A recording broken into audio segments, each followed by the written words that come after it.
Hello and welcome to Goonie's World. I am Goonie, also known as Colin, and I am joined, as usual, by Meanie, also known as Ryan. Bonjour. And we have Johnny Fabro, also known as Sean. Hello, how are you? Quite fine, quite fine. So, we were going to play a game called Pendragon, but we decided that's not friendly, not podcast friendly. Yeah, it's a great game, but it's a little too much game for us. Yeah, so we went with Risus. Is that how you say it? I guess it's Risus. We're gonna have some Risus pieces. I guess it's probably not Risus, and it might have something to do with the Risus sardonicus that tetanus gives you. I'm not sure. Like a terrible, crazy grin, maybe. We don't really know, but we're going to play Risus. Of course, we're still going to be playing in Arthurian Briton. We're just going to be using Risus rules. So, welcome to the Dark Ages. And Britain has long been divided and without a king in the past, but the boy Arthur, as we all know, drew the sword from the stone, thus showing himself to be the true son of Uther Pendragon and the rightful king, and we all know how he got his magical blade Excalibur, and with the help of the wizard Merlin, he united all the Britons and repelled the Saxon hordes. And after those wars, he established a round table where knights would meet as equals, more or less, and quest after noble virtues and protect the people so that it would no longer be an age where might makes right, but justice makes might. But I don't know if Arthur's dream really turned out quite the way he thought it would.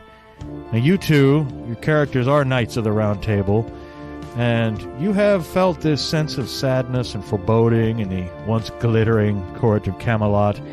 The queen has been accused of adultery, and she was defended in a trial by combat by an anonymous champion.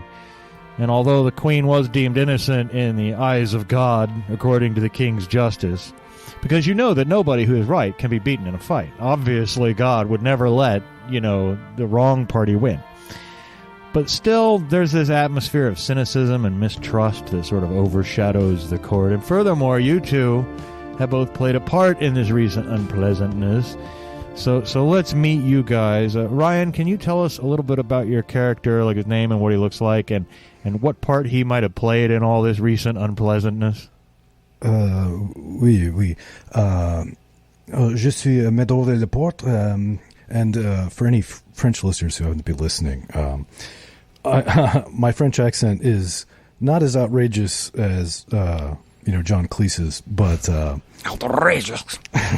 but it's pretty bad, and it's actually based on a friend of mine from France. He had like an exchange student, and his thing was he'd talk about this like this and how do you say and then Totally. we'd say things like so do you have yogurt in France, because we're just like 12, and he'd be like no yogurt, no. We only have trees. So he and he's not the super Mador is not the super tall fellow, probably like 5'8" or so, and he's typically got some like a plate helmet with some mail on, and he's got a sword, and I imagine he's got like this kind of like dark blue, like not a cloak exactly, but I don't even know. I don't know what these things are called. They might call it a tabard, like tabard, like kind of a hole where your head goes through, and otherwise it drapes down and belted. Sort of what I'm picturing. Yes, and it looks poorly like a poorly covering robe, with like it's belted, of course, around his waist with like a yellow fleur-de-lis, and in the middle, and of course he's got a shield, kind of a buckler style shield on, not always, but right, on his left arm, which is also blue and also has of course a fleur-de-lis. Okay. Oh. And in this recent unpleasantness, what role did Mador play? Well, Mador, he was responsible for accusing that Lancelot, the slut queen. So he was the queen's accuser in this trial, and now, Colin, let's hear about your character and tell us a little bit about him and what role he played in this recent unpleasantness. Well, I'm playing the famous Lancelot du Lac. However you say it. Lancelot, everyone knows him. He's the top knight of the Round Table, basically, and best friends with Arthur, and he doesn't really need much of an he's very well known, obviously. Mm-hmm. But although he might not look or behave the way you would think, I just kind of imagine him as having a shaved head and some kind of rowdy hooligan that you would see at like a soccer or football game. Right. Like rioting or something. And, and also during this combat by trial, there was a mysterious anonymous knight that came to the Queen's defense, and it was Lancelot. Everyone knows it was Lancelot, but Lancelot thinks that he got away with it. Okay. So there's a little bit of bad blood between you two, whether it's open or not. There's certainly some tension. But one morning early, you find yourself summoned to the Round Table together. And it's a fall day in mid-fall with a really overcast sky full of bruised-looking storm clouds. And in the hall of the Round Table, there are shafts of gray light, sort of zebra striping the room from the tall windows. And Arthur sits at his customary seat at the Round Table. He's got no attendants or anything there. He looks sad and tired this morning. His hair has gone gray just over the last year. And there are lines on his face that weren't there when you met him. But, Sir Delaporte, the cunning and skilled at arms, zealous defender of the king's honor, and Sir Lancelot, my old friend and boon companion, righteous in the ways of war, I would ask that you could set aside this unspoken enmity that exists between the two of you. What's settled is settled in the eyes of God, and a kingdom needs its great warriors together as brothers. So, I want to see you shake hands and swear to each other an oath of friendship. That is my wish.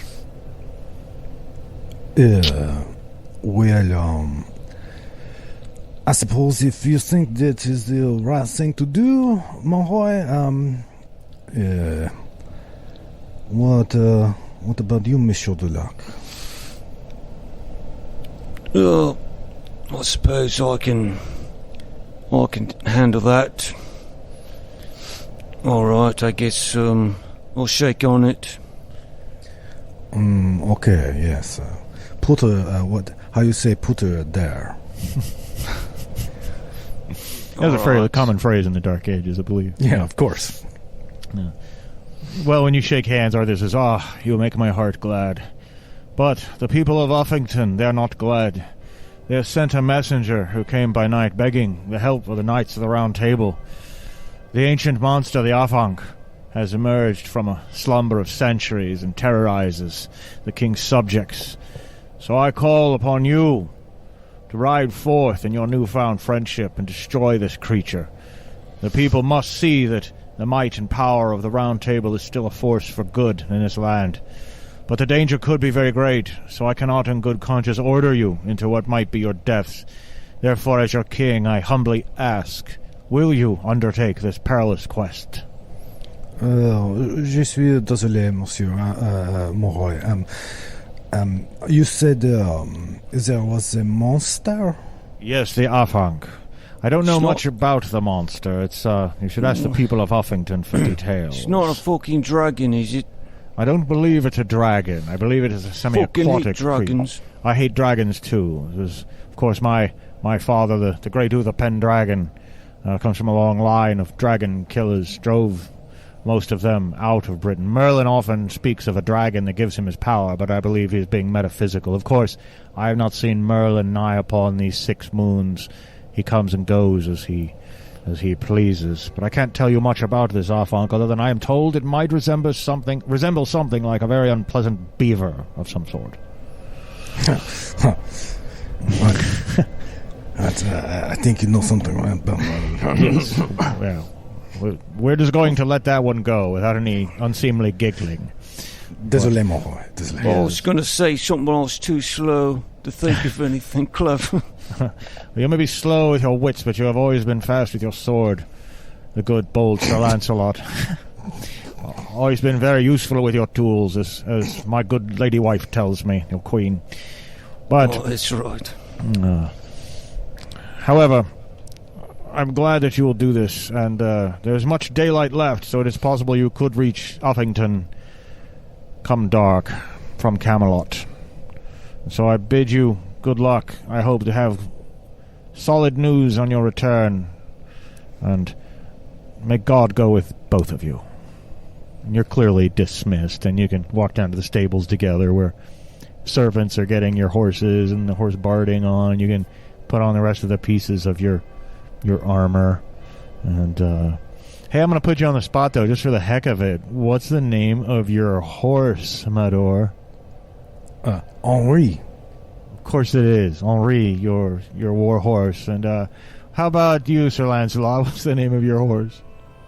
Prancelot. Okay, nice. Nice. Of course it is. Of course it is. Of course. Well, I described the day earlier. It was, it's always always on the verge of looking like a cold rain, but never quite doing it. And after some hours of travel, leaving Camelot, traveling across fields where peasants toil in the mud, and regions of small villages and manors, towards mid-afternoon you come to the edges of Warwick Forest, and you can hear the bubbling waters of the river Avanc. Now, it is well known that these waters they carry a great enchantment of forgetfulness and sleep, and that if any man or beast should touch the waters of the enchanted Avanc, they would fall instantly into a deep sleep that could last for 100 years. And many who try to cross the river are swept away sleeping and drown. But there is a bridge here that you can see in the distance. It was built by Caesar, men say, back in the days of the Empire. But the bridge is all covered with moss now. It's still sturdy. However, there's a knight in a black armor and a black velvet cloak sitting insouciantly upon a black charger. He's blocking the way across the bridge. And on the far side, there's a dozen men-at-arms. It's like a sullen, really wretched-looking bunch of warriors lounging around in the shadow of this old megalith, a great big standing stone, probably put there by giants in primordial times. And as you guys approach, they all stand up, and the black velvet knight lifts his lance and waits for your approach. Oi! Who the fuck are you?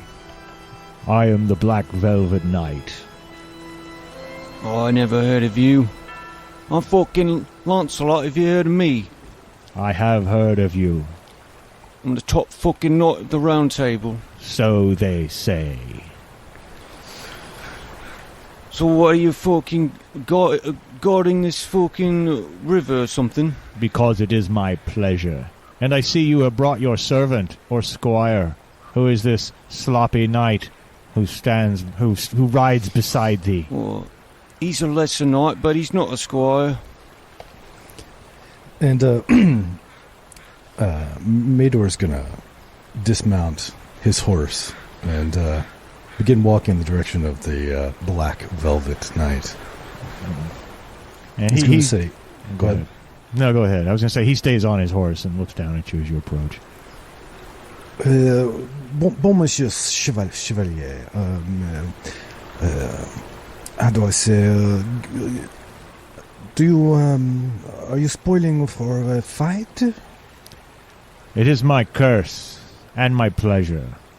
I will fight any who tries to cross this bridge, and there is one way across this bridge, through me. Well, I fought all of yous. Fuck all of yous. And at that, all his men-at-arms come rushing up. Now, they're not knights, they're not on horseback. They've got swords and, chainmail. But they come rushing up. Do I hear that you are challenging my men-at-arms, great Sir Lancelot? Fuck yeah, I'll fight you. And you shall fight my men-at-arms, and I shall fight this Frenchman.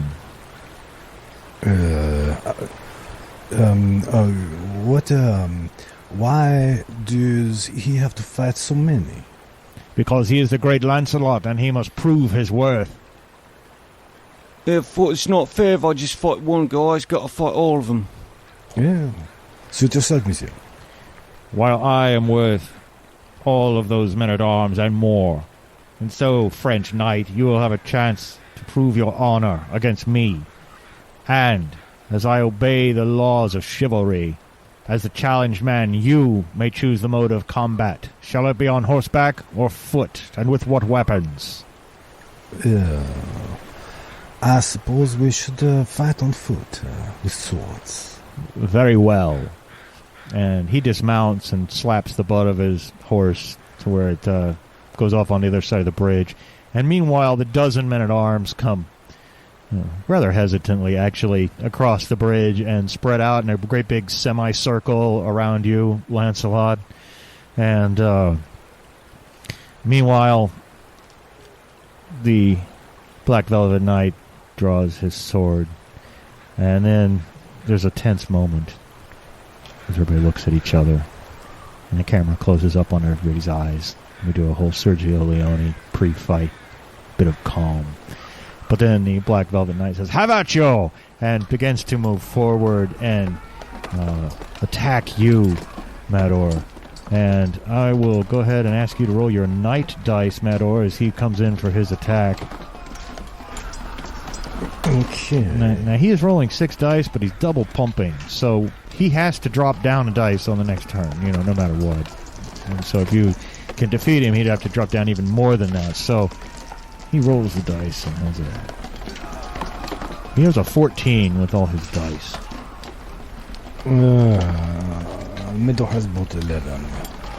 Well, there's a loud clang as his sword strikes the side of your helmet, and you see stars for a moment that are unbalanced. So remove one of your dice, being defeated in that round. But he also removes a dice because he's double pumped. He can't keep that kind of thing up forever.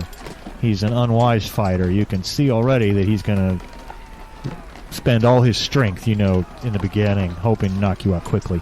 Meanwhile, the men-at-arms who are surrounding you, Lancelot, they're considered a horde, they're a grunt squad in terms of rules.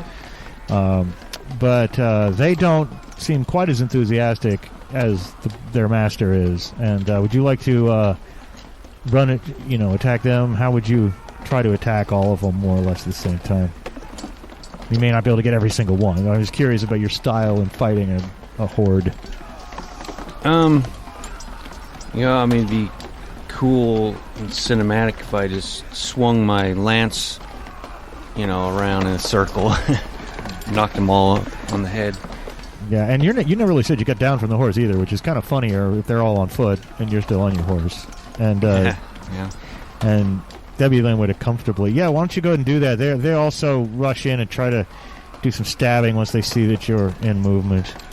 And there are quite a few of them, so they're rolling more dice than you. But I'm going to go ahead and roll and add up. Adding up dice usually takes me a while. I'm not good at doing math fast. You get a 15. They roll pretty well, actually.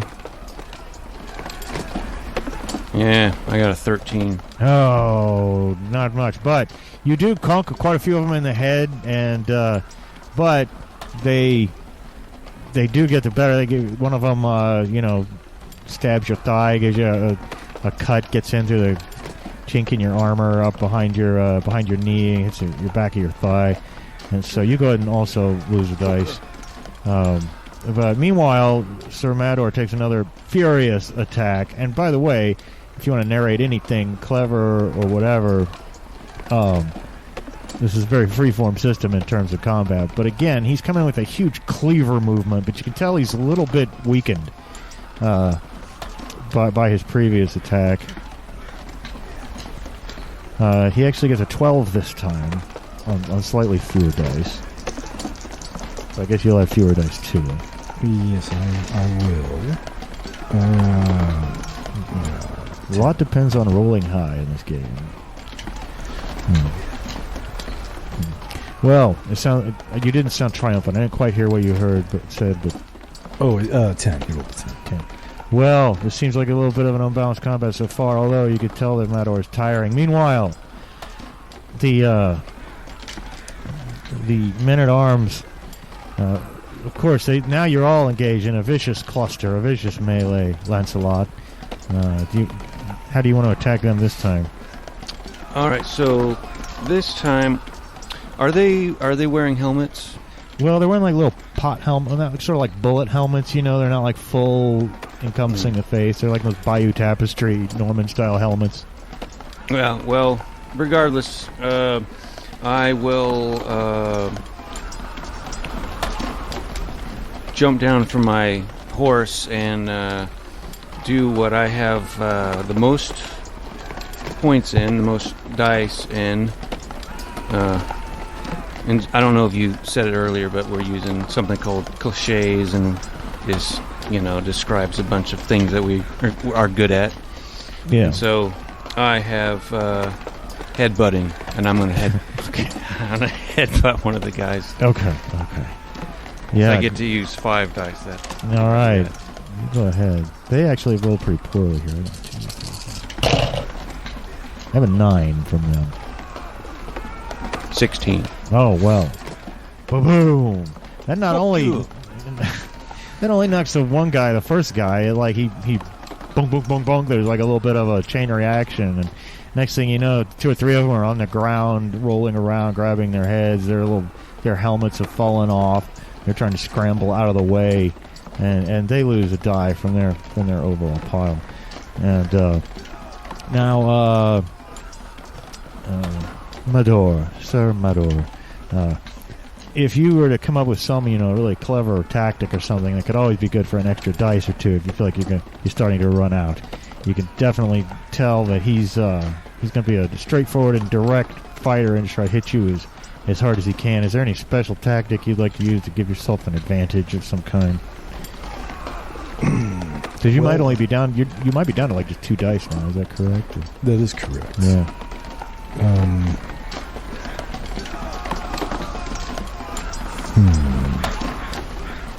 Yeah, I can't think of anything quickly. So, well, maybe another standard attack, and then you can think about it a little bit. You can let me fucking headbutt him. So yeah, I'm down to 2 dice. I think I would like to, and I don't know, I don't see how this would offer any advantage, but we're standing near a river, right? At Avanc. We are. That if anyone were to fall into it, they would fall asleep for 100 years, so they say. So I'd like to run at him and attempt to kick him into the river. Okay. And this means that you two are going to rush at each other. You're still using your 2 dice. He's got 4 left. He's down to 4 from the 6 he started with. And you rush in and kick him. Let's see that. He rolled an 11. Yeah. He's not terrible. I'm not going to beat that. Well, I don't know if you can beat an 11. If I roll 2 6s, which I don't. Yeah, but the good news is you've just failed to kick him is all that happens. You know what I mean? You're going to it. You're doing this ridiculous dance now at the edge of the river. He's been forced to back up a little bit to where you got his back to the river. And he goes, I see your mind. I see what you would do. Meanwhile, Lancelot, the somewhat weakened group. Oh, my God. This is really not fair because they keep rolling terribly and Mador keeps rolling fairly well. They have a 2, 3, 4, 5, 6, 7, 8. They have an 8, the minions. As the few that are not rolling, there's several that aren't rolling around on the ground, again, come in and try to gang up on you with their cowardly pack of dogs style tactics. Oh, 12. 12. Well, again, several of them are knocked back, flinging back, flying away from you. And meanwhile... like that. We don't like it, says one. And meanwhile, Mador lays down a heavy blow. And that's more like it. I see a couple of ones here. One. He has a 6. Which is pretty terrible on 4 dice, to be honest. Perhaps he is getting tired. 9? 9. So he is again now beaten down a little bit more. He's actually lost 2 dice now, you see, because he's lost 1 just for being double pumped, and now he's lost another. So you guys both have 2 dice now. The battle has become far more equal. And meanwhile, Lancelot, is there any special way you'd like to attack the half dozen minions of the Black Velvet Knight who still menace you? No, I'm gonna just keep headbutting him. It's one by one. Just going up to him and headbutting him. Watch the head! Watch the head! They yell. He's headbutting! Guard your head! And here it comes. Oh, my goodness. I gotta tell you, I got a 13 this time. I got a 14. Oh, well, it's true what they say about Lancelot, taking on all these men. And again, now these guys have been, also, they've been beaten down to 3 dice at this point. The minions, the horde, the grunt squad. And meanwhile, Mador, anything you want to try again? You want to try to push him into the water again, or you want to try to hurt him, or what would you like to do? Yeah, I mean, I think my best bet is to try to get him in the water and just end this fight, if assuming he actually will, go to sleep or whatever. But I think that would be a funny way to end it. But didn't he start with 5? No, he started with 6. He's only lost 2, so shouldn't he have 4 then? He's lost 1 every round all the time because he's double pumped. He's really got 3 dice, but they're double pumped. And so he starts off with double, but he loses 1 automatically no matter what, whether he wins or loses. Kind of gives him a big advantage in the beginning, but it's just going to get worse and worse. Well, he's going to hopefully end up in the water. Let's see what happens. Well, that's not going to probably do it. 8. 8. I have rolled a 5 and a 1. That is a 6. It does do it. He staggers back, falls into the water. And, of course, he's wearing armor, so he goes, curse you.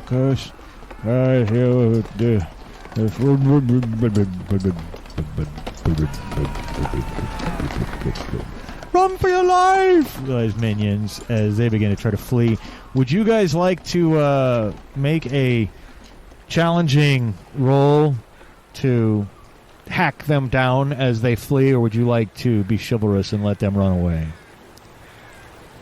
Well, Mador was going to just let them go because they was not. They were in service of this other knight, and now they want to flee. They didn't want to be here in the first place. They can go. Okay. What about you, Lance? You want to let him go? Well, he's not so chivalrous, so he's going to hunt them down and lance them. Okay. Well, this is not like a fight. This is a slaughter, and it'd be challenging to be able to get all of them. So you need to roll a 10 on the dice you have for night.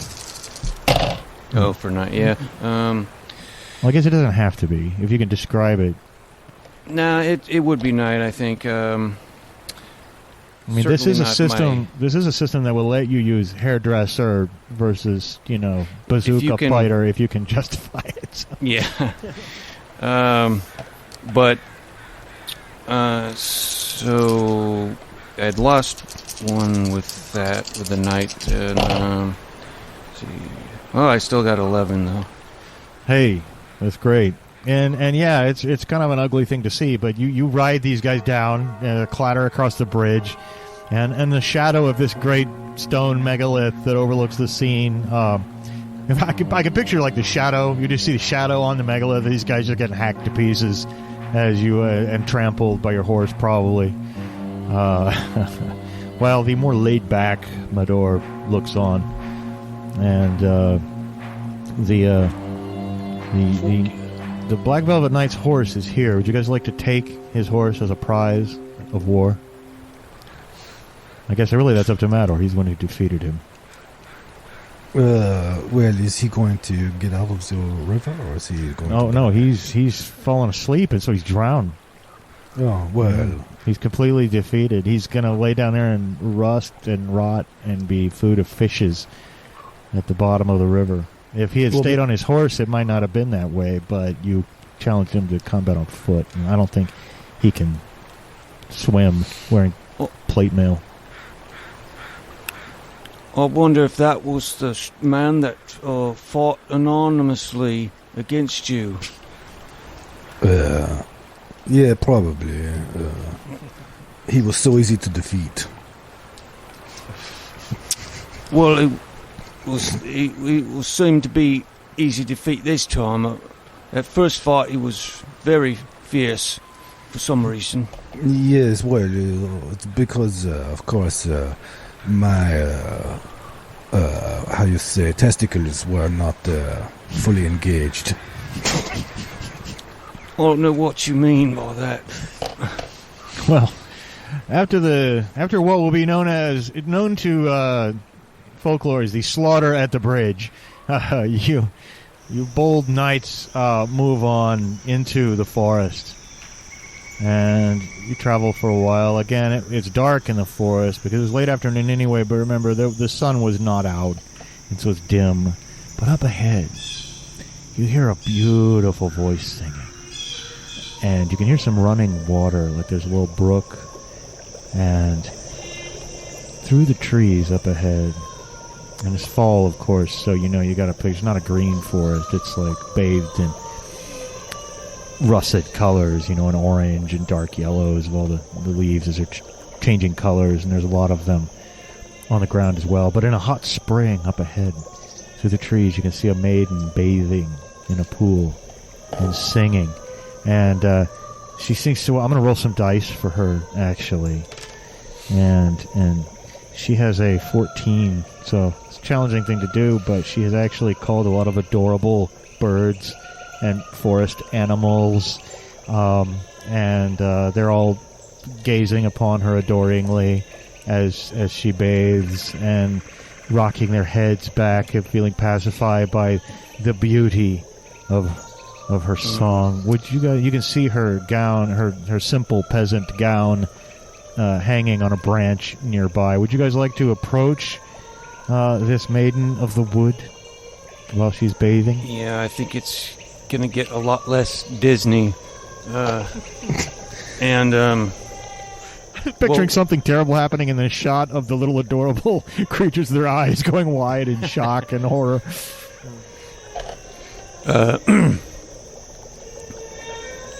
Yeah, he'll make his horse trot up and boy, what's your name? You look fit as fuck. Well, she goes, and of course the adorable forest animals and birds, they all scatter, and she hurriedly reaches up out of the water, and grabs her gown and covers herself modestly and comes up out of the water. Oh, you've shocked me, Sir Knight. There are two of you. You've shocked me. I'm sorry. It was wrong of me to bathe here in the woods. I thought I was alone, and so embarrassed. Please, you must forgive my immodesty. As she hurriedly is squeezing herself into her clinging wet garment.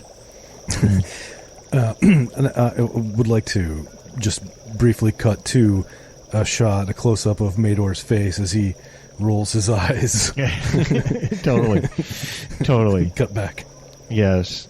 She's like accidentally hot. That's one of her. Anyway, well, I did not know that there were knights of the Round Table afoot in the land any longer. Of course they are. We're fucking all over protecting Camelot. Oh, it is not Camelot that needs protecting. I have heard the villagers of Uffington suffer greatly, but I am merely a lone maiden living alone in the woods. I was raised by my grandmother, you see, but she died upon St. Crispian's Day, and I've been alone all that time. And I became lost in a storm the other day, and now I've lost my way, and I can't find my way back to the cottage at Uffington, near Uffington, and I wonder, knights, you seem like bold and true men who would not take advantage of a defenseless maiden. Might I travel in your company? I don't think you've met this guy before. Oh, no, but obviously he must be a good man. King Arthur would only good and bold knights sit at the Round Table. I don't know if I met her before. I met a lot of ladies before. Was you the one that was going? You were cheap. Was you how much was you for? I don't remember. Oh, I'm sure I don't understand. I was drunk. All right. So I don't know. You could come with us. We are headed to that village. Oh, I would be ever so grateful. Thank you so much. I feel so safe with you, so well protected. I guess, do you guys want to have her ride the Black Velvet Knight's horse? I guess she could. But, yeah, if we're assuming we kept it, I didn't have any plans to, but I don't mind saying we did. So. Oh, yeah, I kind of assume you would. And the culture of it is you could take all his stuff. You know, these are your trophies of war. And a horse, that, costs more than, relatively speaking, costs a lot more then for a horse than it would be to get a car now, Especially like a trained war horse, such as he had. But, yeah, you ride with her, and a little bit further on down the way, her blouse snags on a twig as she rides past and rips part of it off, so it's like barely covering her now. She goes, "Oh no!" And well, are you sure you're just a maiden? That's all you are? Oh yes, I am a maiden. Just an innocent maiden out here in the woods. Oh yes. All right. Oh yes, absolutely. It was just me and my grandmother. Of course, occasionally knights would come through and visit with my grandmother, and I would hear their strange noises. But of course, they have now moved on. Oh, your grandmother, you say? Yes, my grandmother. Of course, she was a great beauty. I might have met her before, too. You probably lanced her a lot. But no, it's just me and my poor grandmother, yes. And I am a maiden through and through. A maiden is a young woman, you see. And anyway, moving on through the rest of the afternoon, in twilight, the woods trickle out, and you can see below you the plains of Uffington. And off in the distance on the hillside, you can see this huge chalk horse inscribed on the hillside. And this real prehistoric-looking monument, really. You guys have probably seen the White Horse of Uffington. You can still see it in England, and the listener can Google it, and it's been there, for thousands of years. And you can see that up on the hillside in the distance. And there's, of course, obviously it was put there by the gods long ago, the old gods, before the Christian God came and conquered this land. The old gods put that horse there actually to guide the sun across the heavens so it would know which way to go, because it might get lost otherwise. But the plains below that hill, in the twilight, you can see that they're sort of dotted with little stands of trees here and there and small lakes. and there's smoke from the fires of a few distant villages. And as I say, night is falling, but it's not quite fallen yet. In the first village you can see down below, there actually 2 of the cottages in this little village have been completely smashed. Ripped apart, the pieces of them are strewn across the ground. There's a lake not too far, maybe about a half mile from this little village. But there are a lot of peasants standing around outside together like in a crowd. And they all have makeshift, not really weapons, but like their pitchforks and their farming implements they've all got out. And one of them hails you at your approach. And of course there's quite a few eyes opened wide at the beauty of the Maiden of the Woods who travels with you. But one of the villagers, bent over old man, he hobbles up to you leaning on his pitchfork and goes, would you be the great knights that good King Arthur has sent to us to save us from the Avanc? Yeah, that'd be us.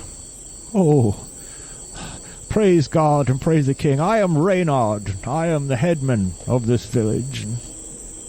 The Avanc has been a terrible menace. It has torn apart John Weaver and John Smith and John Taylor, all of them, and we fear he will come again.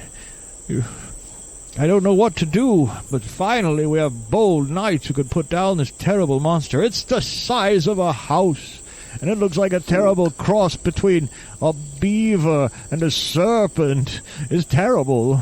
Terrible. Where's its lair at? We believe it creeps out of the lake, for it quickly disappears into the lake when men try to see it directly. We just hear the screams in the night, and we can see its lumbering form disappearing into the lake, and then the body parts of our good companions, such as John Weaver and John Taylor and John Smith. Good men, all, and true, loyal subjects of the king, now dead. Oh, please, knights, save us from the creature. Fuck. Alright, find this fucker thing. Yeah. We've all got to stop off at the tavern and get a fucking drink first. We have not so much a tavern, but we do have a house where perhaps some ale can be provided for the good knights, and what simple fare we have shall be yours. Alright, let's have it. I'm gonna get a fucking pint. Well, he leads you into another's house. And, hello, I'm John Tanner. I often feed I thought you was dead. No, that was John Weaver and John Taylor and John Smith. I'm John Tanner. Yes. Oh, sorry. And this is my friend John Cooper here. He makes barrels. It's so nice to have your lords here in my humble home. And he sets out some cold chicken and pickles, and cheese. No, they don't have much. But, so, how will you defeat the great Avanc, mighty lords? Well, how won't we? I'm gonna fucking launch it right through its fucking skull, and I'll fucking piss on it. I want to headbutt it. I have heard the voice of your friend this night here. Do they have the Avanc across the channel in France, my good lord? No. We not have what you call Avanc. Avanc, we don't have it in France, no. No. They don't have beaver snakes there. No, only trees. Oh. Well, my friend John Cooper was just telling me some lore he remembered from his grandmother. Yes, I remembered my grandmother telling a story. And when I saw your lovely friend here, it actually reminded me. He said he can't stop staring at her. If she was less naive, she would be like, eyes up here? My eyes are up here? But, seeing your friend, your maiden there, my grandmother told me a story. She used to tell tales in the darkness about the Avanc and other creatures of the night to frighten us into being good, but they say that the Avanc can be tamed by the song of a virgin. He'll come and he'll lie his head in her lap. That's what is said. That is what my grandmother said. So perhaps, if your friend here is I don't know the nature of your relationship, obviously, and I don't mean to be indelicate. Oh. Of course, my peasant's education shouldn't even give me access to words like indelicate, good lord, but, my friend, you mean Mador? I think he's a virgin. I don't think he was talking about me. He's talking about your little maiden friend over there. Yes, I would not guess that just a great knights, either of you great knights were virginal. I mean, perhaps you're chivalrous, but I imagine you've done a great deal of carousing and whoring in your guy, day. Fox.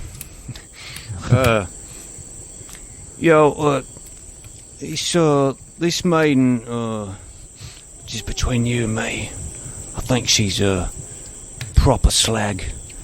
I don't think she's really a virgin. Of course, she overhears that, and she goes, I don't know what a slag is, but I am a maiden. That is true.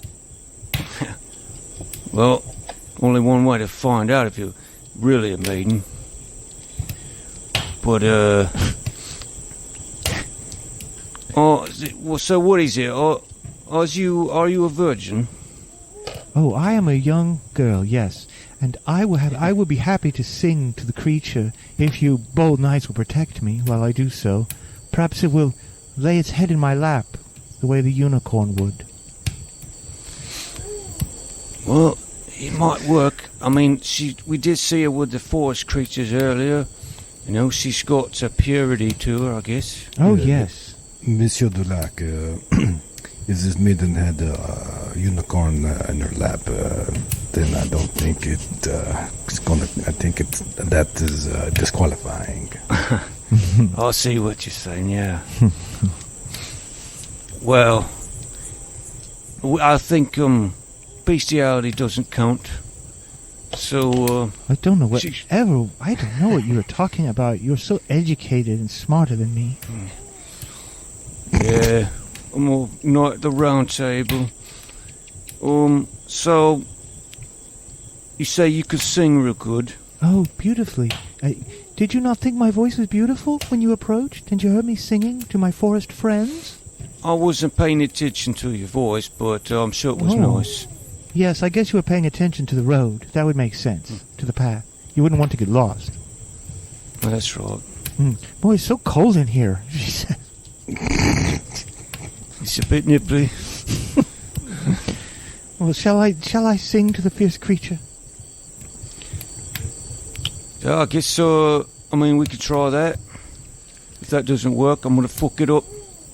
Well, just about then, Reynard comes back in, the old man. He goes, well, would you like me to take you to the edge of the lake where the Avanc was last seen? Let me fuck you down this drink here. I want to get pissed. Perhaps I, too, should get pissed.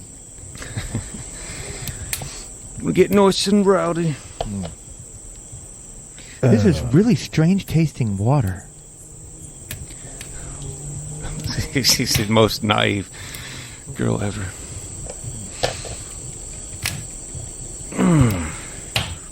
What would you guys like to follow, Reynard? Yeah, I guess once Lancelot, Gets his... finishes off his pint, we can... Yeah, my forky ready. Where's me forky sword? Let's go. Well, Reynard leads you... are you guys riding or walking? Forky ride. Reynard's definitely walking. What about you? We'll just follow behind. What about you, Mador? Are you mounted? Yeah, we might as well be. I suppose I would like to be mounted as well, says the maiden of the forest. As just give it time. she gets up onto the black horse, and Reynard leads you through what is now darkness, because there's not a lot of moon or stars, because it's so overcast, so it seems quite dim. But you can see a smudge of light on the sky where where the moon is hiding behind the clouds. And you come up to the edge of the lake. There's actually quite a bit of low overgrowth, underbrush and things like that around the lake, and feeding off of it. And there's a few little creeks and rivulets running down into it. But you guys are within, just a few yards of the shore. The maiden says, Shall I begin my song? All right, yeah. I'll just start singing. I shall sing the call of peace. Peace to the angry heart. And she begins a beautiful song. Just absolutely beautiful. And she's going to make a roll, and if she succeeds, you guys will cry. And she has a 15. And she needed a 10. And you just weep. I don't care how cynical you are. I don't care what's gone on in your life, where the beauty of this song is so great. So incredibly beautiful. The tears come to your eyes. Fucking something in the air. My eyes are fucking water. I got fucking allergies. Yes, I do think the hay fever's going around, says Reynard. Yes, oui, monsieur. So the pollen is too much. Anyway, as you're crying through the mist of your eyes, suddenly you hear Reynard, "Oh, heavenly God!" And there's a huge splash of water. And looking up, just looming up above you. You can't really see if it looked like a beaver or a snake or what. Because it's just a huge, dark shape. And it roars up out of the water. And, oh my God, that's a lot of sixes. Uh-oh, I have a 666. That's no good. 4. And I'm afraid the maiden is just bitten right in half. And the whole top half of her just pulls back up in the air. You guys are showered with her blood. It splatters all over your armor. Her horse screams and rears back and tears off into the night. And her bottom half falls off onto the ground. Her legs are kicking. Reynard pisses himself and is completely unmanned. Do you guys want to try to attack the Avanc? Fuck, I was gonna fucking shag that fucking slag. Oh. He's the worst Lancelot ever. Oh, but if you guys want to team up against it, you can do that. It's just one of you has to be the sort of leader of the team. Or you can just both make separate attacks against it, if you like. Well, yeah. Lancelot will definitely want to fight it. He's drunk and thinks he can take on anything.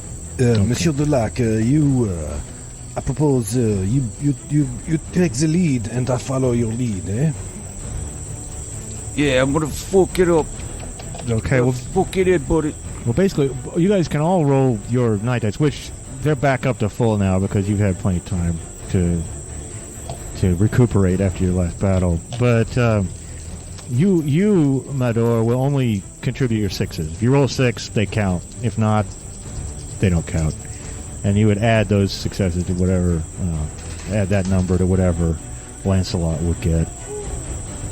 And you guys are trying to stab and hurt the Avanc, I assume. And Lance, you go ahead and roll your dice and add them up.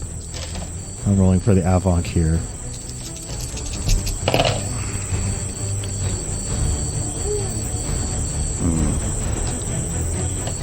Well, I only got 12. Plus 1 6 from me. Okay, so 18, which is nice. Only I have a 22 here for the Avanc. Here's the good news for you. It's not trying to attack you. It's rolling its sneaky trait, and it is swooshed back off into the water with its grisly prize, getting out of your reach for now. And you can see some rippling in the dark water just for a few moments, and then all is quiet. And the corpse of the poor maiden of the wood stops kicking. Her bottom... You know, Lance, her bottom half is still here. Oh, man. That would be real bad. We're not even going to go there. No, he's not that much of a psychopath. No, I don't think he's probably into necrophilia. But no, it's horrible. John Reynard, of course, he's like lost it. He's blubbering, he on the ground.